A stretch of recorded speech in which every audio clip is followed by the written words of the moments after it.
Good day to everybody listening to my very first podcast episode. It is a beautiful day here in Louisiana. The clouds are very sparse, it's sunny, the skies are blue, and the weather feels wonderful despite it being spring. But I'm also really excited today. And why am I excited? Well, I want to give out some awards, specifically the Fell For It Again award. Now, you may be looking at the thumbnail of the video, and you may be thinking to yourself, oh, this guy's just going to talk about Donald Trump. No. I'm going to talk about Donald Trump, but believe me, there's a lot of people who have earned the Fell For It Again award. But I do want to talk about Donald Trump for a bit. Just because, he's the sitting president of the United States of America. And if you're an American, this should be extremely important. And even if you're not an American, you should be concerned. Because America, despite being a dying empire, is at a state where it will go to extreme measures to maintain appearances. But let's talk about Donald Trump for a minute.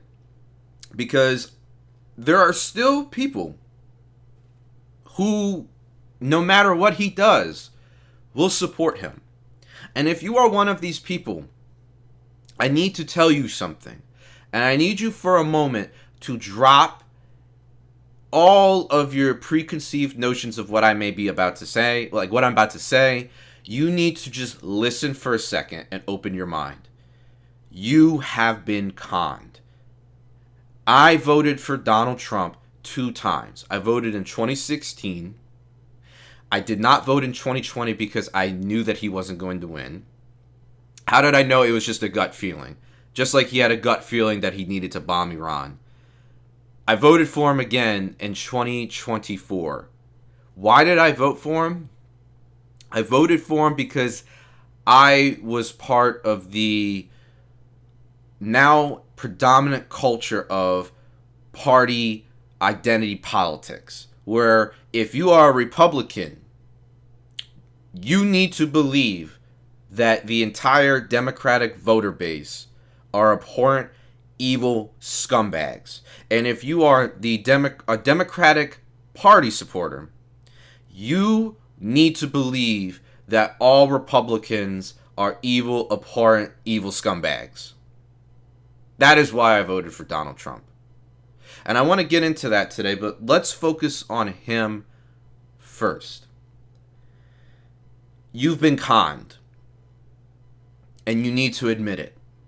This country will not improve. Your people will not improve. The standards of living will not improve until you admit you have been fooled.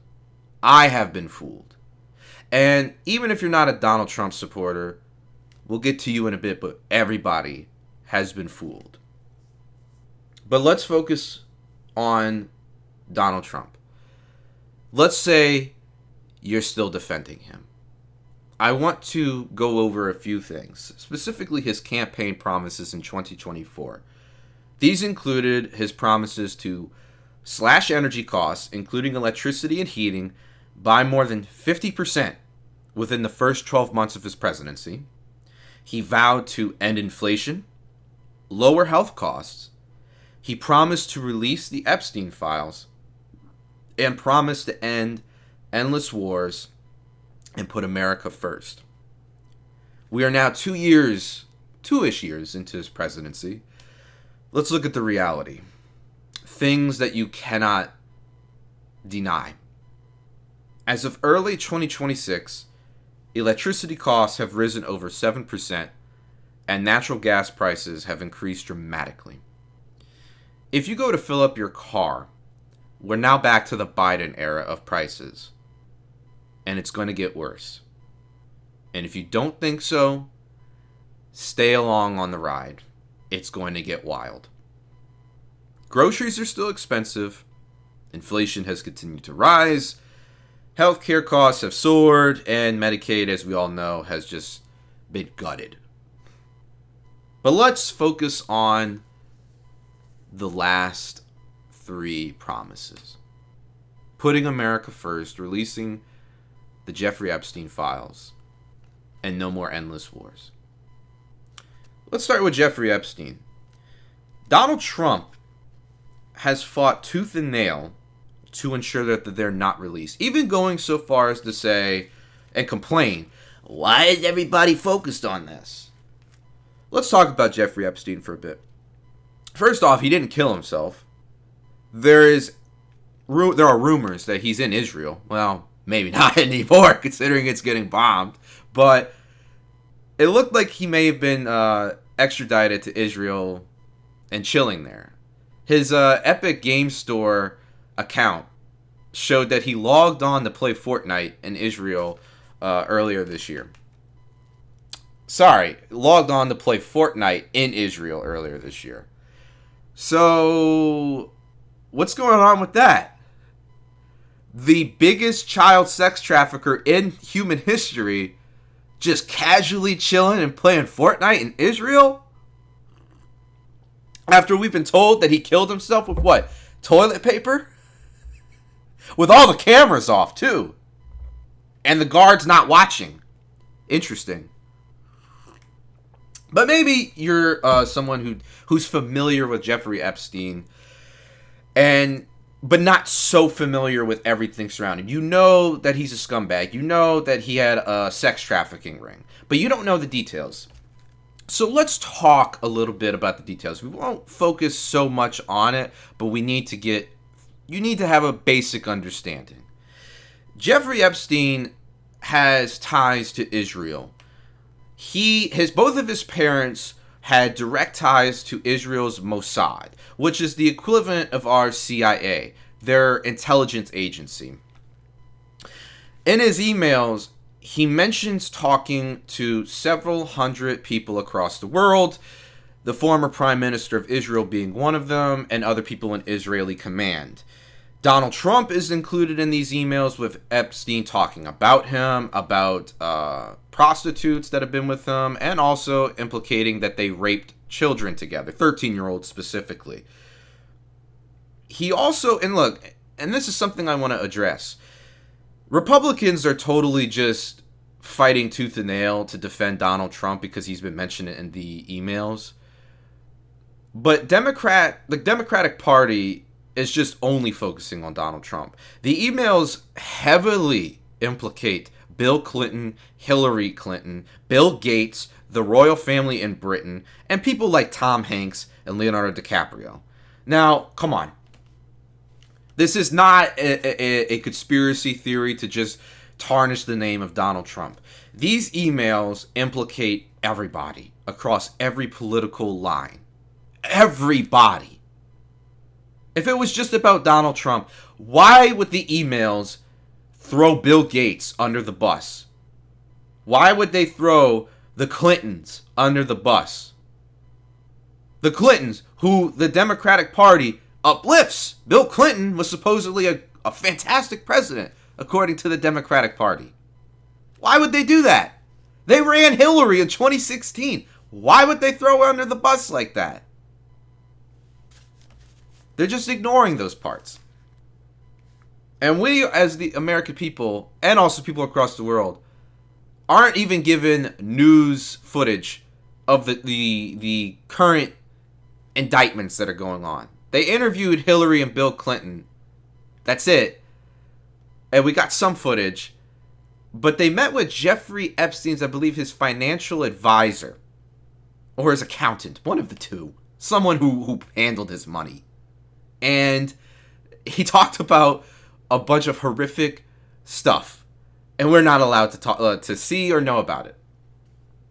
So these emails reveal, and then here's the other kicker. They weren't just raping children.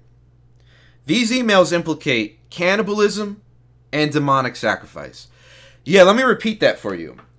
Not only do these emails implicate that the American oligarchy and the oligarchy around the world not only raped children, they ate them and did demonic sacrifice. Sounds crazy, but hey, that's what the emails say. Look into it. And by the way, this is nothing new. People were talking about this 10 years before Jeffrey Epstein was arrested. Look up Pizzagate. WikiLeaks, by the way, kind of confirmed the Jeffrey Epstein information before Jeffrey Epstein was even arrested and put in prison, and then where he supposedly, quote-unquote, killed himself. So this is nothing new. This has been going on for a very long time. So, just that. Let's just say Donald Trump isn't in the Epstein files. It's a conspiracy theory. It's indefensible that he is not releasing all of them. He is defending child rapists, pedophiles. But he's in the emails. That is indefensible. And if you are a part of this dwindling support for Donald Trump, I really urge you to reevaluate your morals. If you think Donald Trump, well, it's better than a Democrat, really consider what you're thinking and saying. You're defending let's just say it is bullshit. He's not in the emails. He's defending pedophiles by not releasing them. Not a single arrest has been made. That's indefensible. But he is in the emails. You are defending someone who raped 13-year-olds and engaged and rubbed shoulders with people who ate children, tortured them, and killed them. But let's continue, because I'm not finished. Now we're at war with Iran. Why? 3 reasons. 1, Israel, who has always wanted to be at war with Iran, Benjamin Netanyahu for the past 47 years has always been warning everybody that Iran is super close to making a nuclear weapon. 47 years, by the way. Iran cannot be an imminent threat for 47 years. That goes against the definition of imminent. So they've been wanting war with Iran for 47 plus years, and they realize that the American voter base hates them. Not Iran, hates Israel. Amongst Gen Z, I believe only 20% around that area support Israel. The rest hate him. Amongst millennials, it's a little bit more evenly distributed, with around 50-55% not supporting Israel. And then the boomers, of course, just because they grew up with television and they believe everything they see on Fox News or CNN, just overwhelmingly support Israel, with only a few not supporting Israel. But boomers are dying out. And Gen Z is realizing that they're screwed. Housing prices are through the roof. No one can afford anything. No one can even afford to buy a car. Why are we sending billions to Israel every year? Israel has realized they've lost the young voter base, and that their only supporting voter base, the boomers, are dying. So they needed to do this quickly. And just by coincidence, Donald Trump, who is a part of a blackmail ring, by the way, because why else was Jeffrey Epstein doing this? For fun? No, this was blackmail. This was, at best, a rogue agent using money received from Israel, which is our taxpayer money, by the way, to fund the world's largest child sex trafficking ring we've ever seen.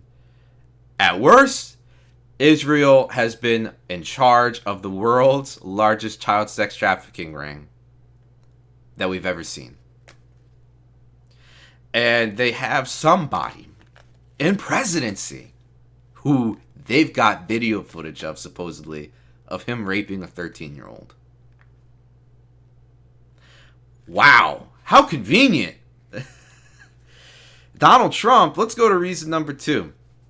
Since Israel needs to destroy Iran now because they won't get support later, let's go to Donald Trump, number 2, why we're at war. Donald Trump was he was supposed to go speak to Congress, a few hours a day? Like, he was indicted and was going to testify about his connections to Epstein. And then he illegally just decided to bomb Iran. And in the first day, killed 200 schoolgirls.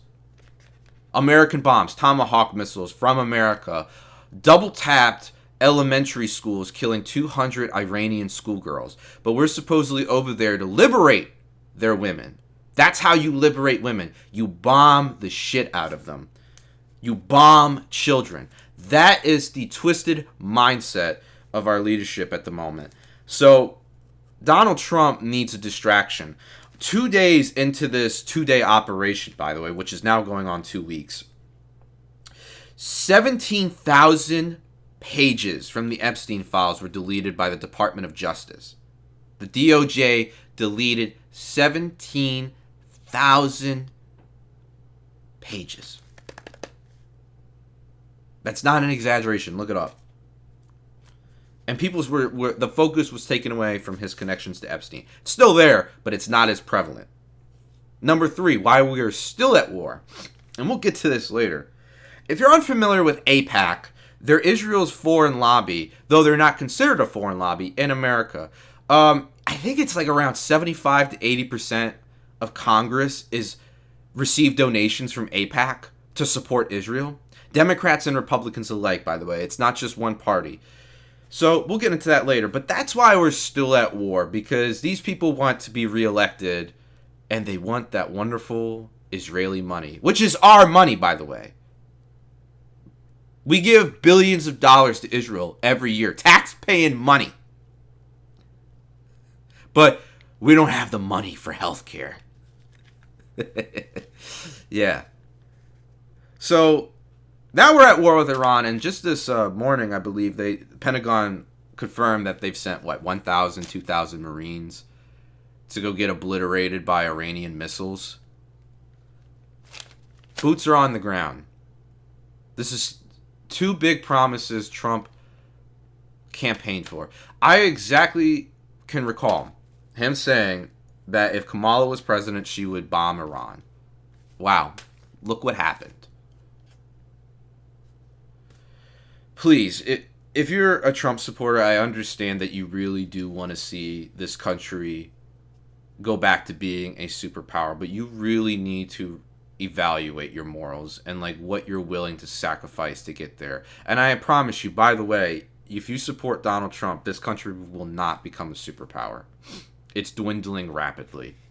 Corruption is rampant, and the standards of living here are just dropping rapidly. Please, stop putting all of your eggs in one basket and demand a good quality candidate. Please admit you're fooled, because if not, it's going to be worse later. Things are only going to get worse. And I just want to, because there's just still this Israel's our greatest ally mentality. Like, people who say Judeo-Christian values. What are you talking about? There's nothing alike with Christianity and Judaism besides sharing the Old Testament. That's it. And Islam, by the way, shares the Old Testament. But you don't hear people saying Islamic Christian values. It's always this Judeo-Christian. And it comes mostly from, people who receive billions from Israel to say it, like Ted Cruz. Oh, the... Oh, Jesus Christ, Ted Cruz. Anyway, but let's just talk about our greatest ally for a second. And I really encourage you, if you don't know any of this, to go look up for yourself. Go look up the USS Liberty, about how Israel, in I think it was the 70s, destroyed a U.S. Navy ship, the USS Liberty, right off the coast of Israel, and they tried to blame Egypt. They went and bombed the boat, and then tried to kill the sailors who got off the boat. Sailors testified about this. They knew it was Israel, and they kept saying, hey, we're Americans, stop killing us. And Israel just continued to kill them. But there's plenty of more controversies regarding Israel and how they've tried to do false flags all the time. But I want to talk about the Talmud. Because I've been hearing people talk about the Talmud, how it, if you don't know what the Talmud is, it's the supplemental text to, I forget the name of the main Jewish, like the Old Testament, what they read. But the Talmud is this supplemental text. It's a collection of, scholarly, like Jewish scholars giving insight onto Judaism and extra stories. I want to, if you think that there's such thing as if you're a Christian, you believe that Christ is God incarnate, God made flesh, born of the Virgin Mary, died for our sins, resurrected himself from the dead, and will one day come in the future on the final day to resurrect everybody and bring about eternal paradise. There is no questioning that if you are a Christian. That is the mystery of faith. You must believe that Christ is the Messiah, that he is God made flesh, he came from the Virgin Mary, and he died for our sins. He suffered and was crucified for our sins. How do Jews feel about Christ? Well, you have people like Ben Shapiro, who runs Turning Point USA the day after Charlie Kirk gets shot in the neck, which is something you see the IDF do to children and women in Gaza, weirdly. Weird, huh? But the day after Charlie Kirk is assassinated, his body's not even cold, and Ben Shapiro is running Turning Point USA. And Ben Shapiro thinks that Jesus was a charlatan and a sham. Literally, you can go watch the Joe Rogan podcast. He says that on mic. Like, it's public record. He does not believe in Jesus. He thinks he was a charlatan. But he's running Turning Point USA, which is an evangelical Christian organization. Weird. But let's get a little into it. Let's just talk a little bit about Israel. Just a couple facts. One, I believe it's 70% of Israel believes that Palestinians are not humans. Let me just kind of give context for that. They don't view Palestinians as human beings. That's not them. Like the 30% who said that, oh yeah, they're human being, didn't say, oh, we shouldn't be here. They just said, oh yeah, they are human beings. So 70% of Israelis don't view Palestinians as human beings. Most of them also abide by the Talmud. And I want to read from the Talmud. Specifically, Gittin 57a. You can go look this up. This little specific section is about a necromancer who wants to convert to Judaism. Anyway, so this necromancer is talking with a Jewish rabbi, and the rabbi, I believe, tells him to go raise some people from the dead who are in hell so they could talk a little bit about why you should support Judaism. So let's read Gittin 57a. The necromancer's name is Onkelos, and this is what we see. Onkelos then went and raised Jesus the Nazarene from the grave through necromancy. Onkelos said to him, "Who is most important in that world where you are now?" Jesus said to him, "The Jewish people." Onkelos asked him, "Should I then attach myself to them in this world?" Jesus said to him, "Their welfare you shall seek, their misfortune you shall not seek, and anyone who touches them is regarded as if he were touching the apple of his eye." Onkelos said to him, "What is the punishment of that man?" A euphemism for Jesus himself in the next world. Jesus said to him, "He is punished with boiling excrement." As the Master said, anyone who mocks the words of the sages will be sentenced to boiling excrement. And this was his sin, as he mocked the words of the sages. So, we have the Talmud saying that Jesus Christ is in hell and boiling in excrement. Human shit. So is this Judeo-Christian values? Is this our greatest ally? People who believe that Jesus Christ is boiling in shit for questioning or mocking the words of the sages?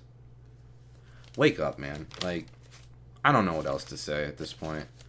If you really think Israel is, like, in any form or shape an ally and not a parasite, quit drinking the Kool-Aid. And speaking of drinking, I'm going to take a sip of my lean. It's not lean. It's deep. But, like I said, we're not going to just talk about Donald Trump. This award is for a lot of people. Because I've been seeing a lot of Democrat supporters going, well, if Kamala was president, we wouldn't be here. You know, Hillary Clinton wasn't going to do this. Well, I got some news for you, bud. You fell for it again. You earned the award. Let's talk about Kamala Harris first.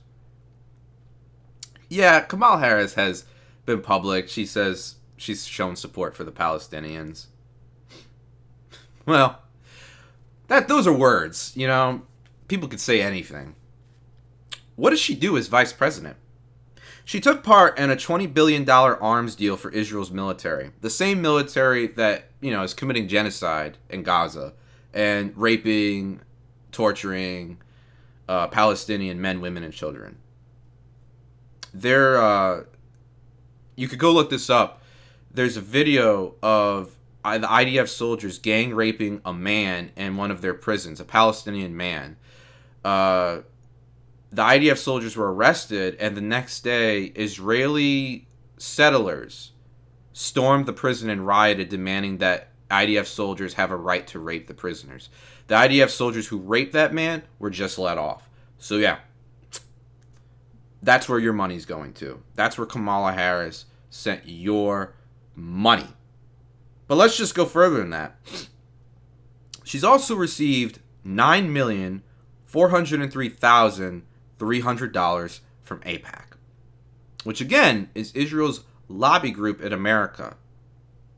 And just for reference, by the way, J.D. Vance, the sitting vice president, has only taken $167,000 from. The sitting vice president took almost $9 million less than Kamala Harris. Do you really think Kamala wouldn't have supported Israel? Do you really think she would grow morals and actually change her mind? Come on now. And by the way, if you're curious, Donald Trump has taken $230 million, $473,622 from AIPAC. Come on. Seriously, if you really think she was going to take a stance against the occupation, wake up. Gaza would still be getting bombed. Palestinians would still be getting tortured and starved. And Iran would still be sanctioned. And why are they sanctioned, by the way? Because they oppose Israel. That's it. The literacy rate for women in Iran is about 97%. Before the current regime, it was less than 10%, I believe. 67% of women in college in Iran are in STEM. They're not oppressed. Are there assholes there who will torture and rape women? Yeah, but they also exist here. They're in your government. But let's go back to 2016. Who think that Hillary Clinton legitimately would have been better. Hillary Clinton, I want to talk about her campaign, specifically the donations she received. In her 2016 election, Hillary Clinton received $71.9 million from Wall Street. Do you really think that Hillary Clinton has any fucking morals if you're taking millions of dollars from Wall Street? You know, the most morally bankrupt people in the country.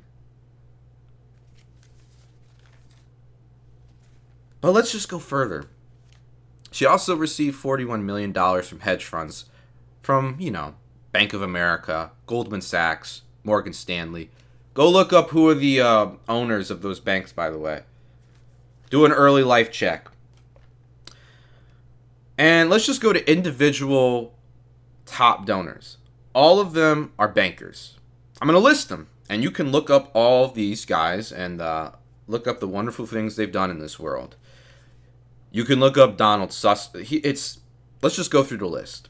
Donald Sussman, George Soros, Daniel Abraham, James Simmons, Haim Saban, and Dustin Moskovitz. All of these guys are Jews who are immensely pro-Israel. So do you really think that Hillary Clinton was going to treat the Palestinians any better? Do you really think she wouldn't bomb the shit out of Iran? And also, speaking of Iran, in 2008, she was on ABC's Good Morning America. Here's a direct quote about what she said about Iran. I want the Iranians to know that if I'm president, we will attack Iran. In the next 10 years, during which they might foolishly consider launching an attack on Israel, we would be able to totally obliterate them. If you think she would have been a better president, you fell for it again, my friend. You fell for it again. A lot of people do. It's okay. We all make mistakes, but come on. I want you to start noticing something. There's a trend. There's a pattern. But I want to talk about Barack Obama now. Because everyone just seems to just like, man, Barack Obama was the shit, man. He was so funny. Dude, he's so fucking funny, bro.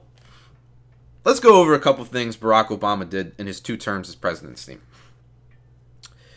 He bombed Libya at the behest of Israel. That's a fact because Libya opposed Israel. Always has. Muammar Gaddafi really opposed Israel.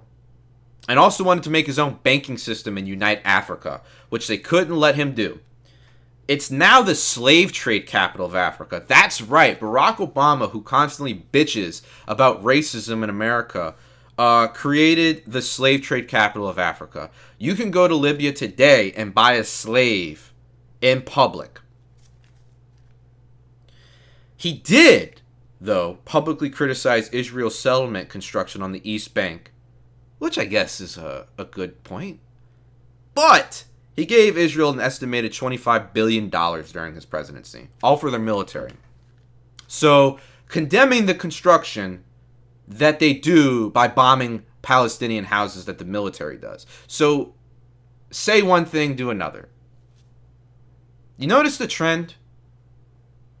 Let's go over, by the way, his campaign in at least 2008. His top donations during his campaign in the 2008 presidential election were from Goldman Sachs, and 3 of his top individual donors were verifiably Jewish: Jeffrey Katzenberg, Erwin Jacobs, and James Simmons. And of these 3, Jeffrey and Erwin are both publicly very supportive of Israel. Fell for it again, man. But let's talk about who they're definitely going to try and run for president in 2028. Mr. Gavin Newsom, who has completely destroyed California. But hey, the dude has taken a stance that says, why are we bombing Iran? Last year, during an interview, he said he expressed a deep reverence for Israel and even praised Trump's policy on Israel.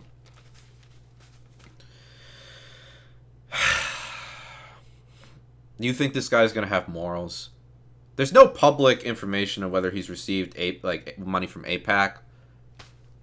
But really? Come on, man. You fell for it again if you think Gavin Newsom was really going to take a stance against Israel and put America first and be a humanitarian. You fell for it again. And I know there's some people out there. What about Bernie?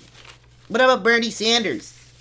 You mean the Jewish guy who won't condemn Israel and just only mentions Netanyahu? Remember what I told you? 70% of Israelis support Benjamin Netanyahu. Most of them don't view Palestinians as human beings. And they don't view non-Jews as human beings. That's why they use the word goyim. It means you're a golem made to serve them. You have no soul in their eyes. Come on, man.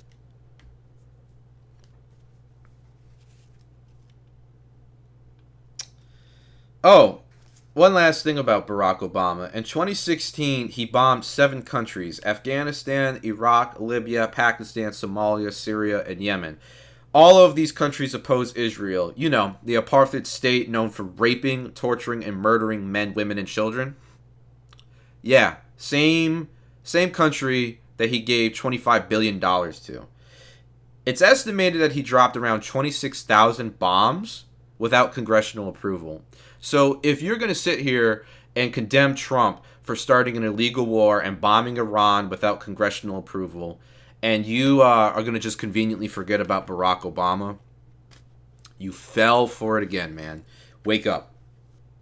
By the way, that's more. By the way, the amount of bombs he dropped is more than what George Bush Jr. did. And it's just estimated that over 1,000 civilians were killed by these strikes. But the guy won a Nobel Peace Prize, so what do I know? He's funny. Man, Barack funny, man. He funny as fuck, bro. Yeah. So, if you haven't noticed right now, whether you're on the left or the right, you've been played. We have all been played. We elect puppets who can't agree on a single thing to fix this nation, but they all agree that we need to give Israel more money. Our streets look like shit. Cities are going down the shitter. Standards of living, down. Wages have not gone up at all, while the cost of living have just skyrocketed. But hey, fuck us, I guess. We need to give more money to Israel. In fact, you need to give more money to Israel right now. They're the chosen people. Fuck us, I guess. Like I said, whether you're on the right and you support you think you're supporting conservatives in the Republican Party, what are you conserving? The idea of Israel? That's what it seems like at this point. If you're a humanitarian, genuinely believing the people you vote in the Democratic Party are actually going to make the world a better place, look at how they've treated Israel. We've been played. By the way, Israel gets free healthcare, if you didn't know that. But fuck us, we can't. They get free healthcare from our tax-paying money. But healthcare here, that's a budget problem. Let me give you just more, let me cement this more in how they are against us. When I say us, left and right. If you're a liberal, your government hates you. If you're conservative, your government hates you. If you're independent, your government hates you. On March 4th, 2026, the House voted on a privilege resolution proposed by Representative Nancy Mace, a Republican from South Carolina, that would have directed the House Ethics Committee to publicly release all records related to investigations into members of Congress for sexual assault and harassment. Seems like a good goal. What was the vote? The final vote? 357 against it, 65 in favor. And that's divided, by the way. It's not just Republicans overwhelmingly voting no. It's not just the Democratic Party overwhelmingly voting no. Both of them did. This is taxpayer money. And it's estimated that, according to U.S. House records, more than $17 million have been used to settle these claims. Our government hates us. This is our government. If you believe traditional party identity politics will fix this, get your head out of your ass. Wake up, man. Sincerely, wake up. And something else to call into question. Have you noticed that pro-Israel groups fund Republicans and Democrats? How is this possible? Let me tell you why. The Jews that support Israel and support the Republican Party want us to bomb the shit out of the Middle East. The pro-Israel Jews on the Democratic side want to flood the country with those refugees that we bombed and destroyed their countries. We bring in refugees who hate us. Why do they do this? Well, they live in gated communities, so they don't have to experience the influx of these immigrants. And what does this influx do? It destabilizes the homogeneity of the United States. You already see it in Europe. You can already see it here. We fight each other while they rob us. While liberals and conservatives are at each other's throats, Israel is just taking our fucking wallets while we're not looking and taking the money. And raping kids, too. Don't forget that part. They're tied to it.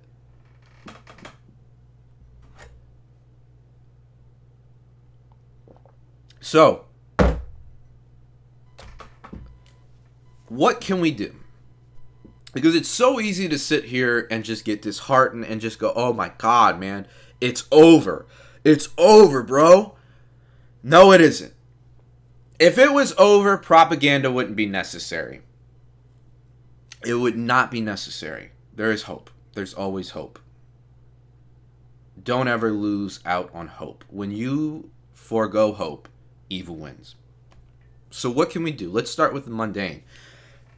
First off, if any candidate supports Israel in any shape or form, whether it's, oh, I support the Palestinians, but I want a two-state solution. There is no two-state solution. Israel has made it very clear there is no two-state solution. They want greater Israel. Look that up. That's a real thing their military has talked about. They're wearing patches, by the way. IDF are wearing greater Israel patches, which is them just owning the Middle East, by the way. There is no two-state solution. If they support Israel in any shape or way, they want to send them a penny. Don't support them. Don't vote for them. I don't care if you're a conservative. Oh, dude, this politician's freaking based, bro. Oh, but he just wants to support Israel. Don't vote for him. It's a ploy. They don't care. These people are whores. They'll say anything to get power. Don't listen to them. Do not support Israel. They're a parasite on this country. They have turned this country into a battleground between two ideologies they control. If you look at who is behind the ideological centers of the Republican Party and the Democratic Party, it's the same people. They don't believe in these ideologies, by the way. They don't. It's for us to be distracted by. We as a nation need to put aside, I don't care if you're a conservative, how you feel about transgender people. I don't care if you're a liberal and how you may feel about conservatives' views on illegal immigration. It's not important at the moment. There are bigger fish to fry. We can attend to that once all of our politicians have stopped supporting Israel. And by the way, everyone connected to Israel and to the Epstein files especially need to be punished. I don't mean a fine of $1 million. They need to go to prison or think of something else that's creative, because I don't want the Patriot Act to fuck me over. Think of something creative. But they need to be punished. Otherwise, what's the point? If there are no consequences for crime, what's the point of even having a civilization? What's the point of laws? Laws are not for good people. Good people intrinsically just know how to be good. They don't need a law telling them how to be good. Laws are for barbaric pieces of shits, like the people in our government, who need the fear of punishment to keep them in line. So that's the mundane thing. But I think this goes deeper than that. You, as an individual, if you really want to make this world a better place, if you really want to make your life better, you need to beautify your life. What do I mean by that? Well, it's very simple. Don't be a goyim, man. Stop being a goyim. Stop consuming garbage. And I don't just mean fried food and like fast food. Yes, you shouldn't eat that. But you need to beautify yourself. Do you surround yourself with beautiful things? Do you pursue beautiful things? I'm not saying you have to be an artist or that you need to compose music. If you're a father, how can you beautify your life? Be a good father.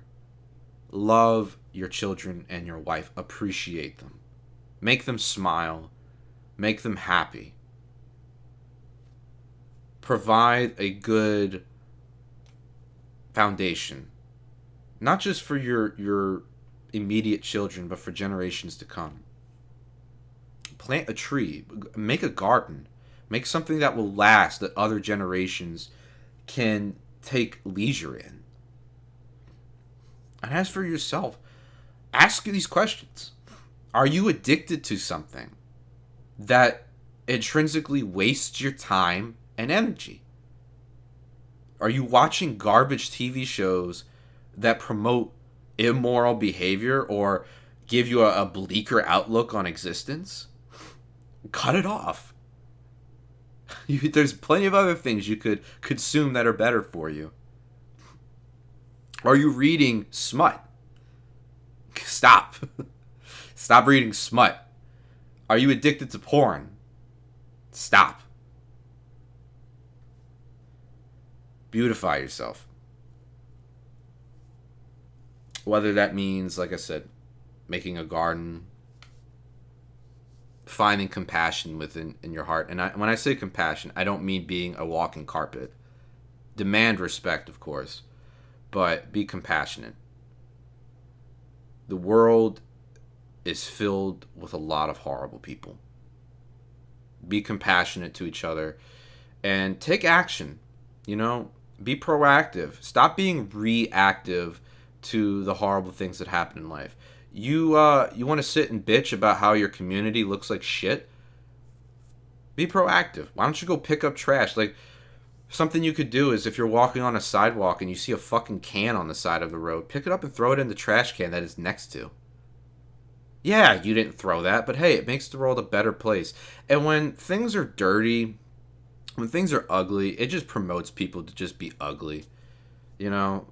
When things are cleaner, people feel more inclined to keep them clean. And, of course, this is all easier said than done, but just remember, your life is a blessing.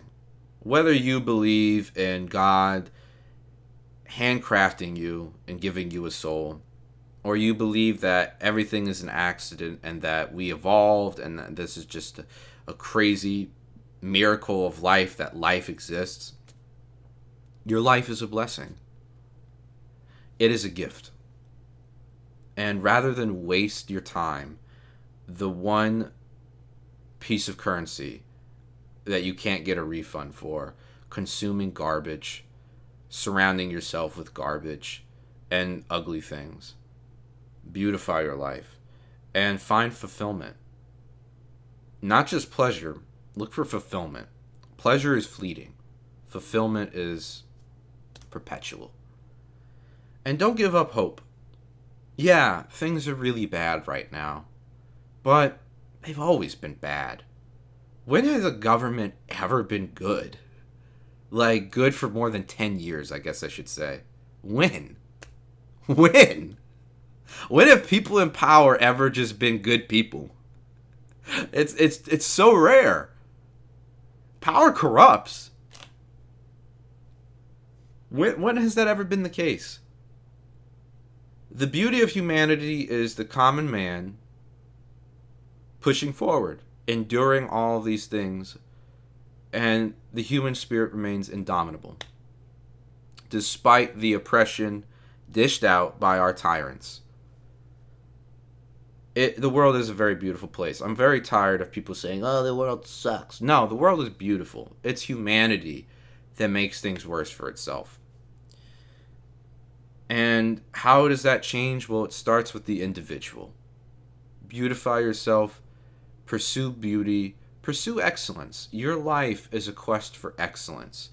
And again, when I say beauty, I don't mean you need to make a Renaissance painting. The simplest things in life can often be the most beautiful.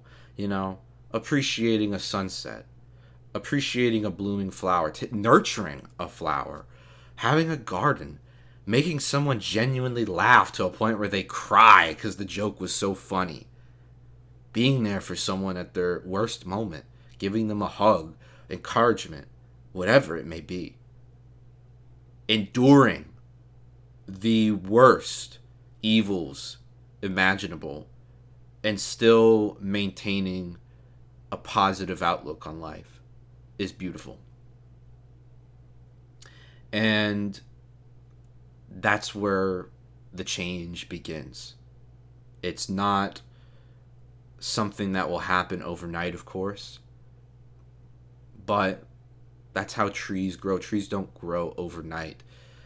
It takes generations for them to grow into a beautiful giant tree where you could sit under the shade and enjoy.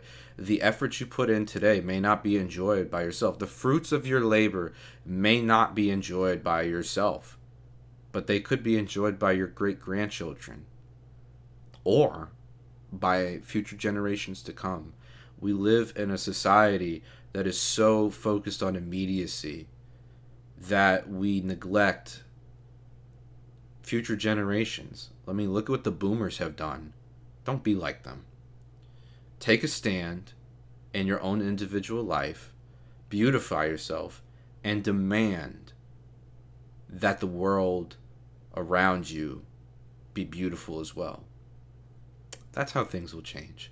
So, wherever you may be, I wish you a wonderful day, and I want to sincerely thank you for taking the time to listen to my rants. God bless. See you around.